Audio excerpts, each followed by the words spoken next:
Imagine you have $100,000 in the bank. You walk to an ATM and take out $10. Would you call your family in a panic and tell them you're going broke? Of course not. That's absurd. And yet that is almost exactly the size of the move that terrified the entire crypto market this week and convinced thousands of ordinary XRP holders that the end was finally here. So here's the real question. Not what happened, but how a $10 event made grown adults sell coins they protected for years. Because the fear you felt this week wasn't random. It wasn't a side effect. It was the product, written, sharpened, and aimed at people holding exactly what you're holding right now. I'm not telling you this to scare you more. I'm telling you so you can see the strings. Because the moment you see the strings, calmly and clearly, the puppet show stops working on you.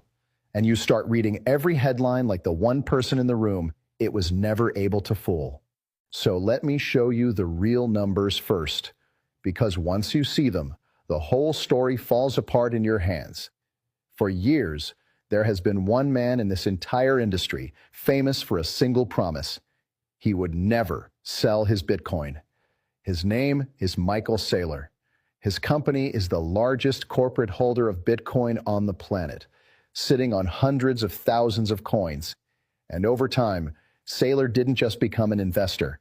He became a symbol. When he speaks, the market leans in. When he buys, headlines follow.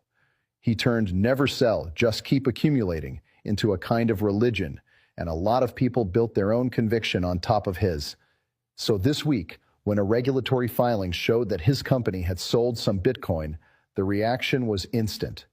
The king is selling, the faith is broken, the top is in.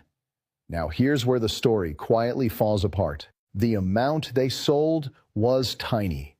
We're talking about a sliver of a position that runs into the hundreds of thousands of coins. Put it back into our ATM picture. It's the $10 withdrawal from the $100,000 account. It barely registers against what they actually hold. And the reason behind it was about as boring as it gets. It was operational. The company sold that small amount to help cover routine payments tied to running the business. This is housekeeping. It's the financial version of moving a little cash from savings to checking to pay a bill. Analysts who looked at it landed in the same place. The sale was financially immaterial. It said nothing about the long-term thesis and nothing about the broader supply of Bitcoin. And I'll be honest with you here, the way I always try to be on this channel.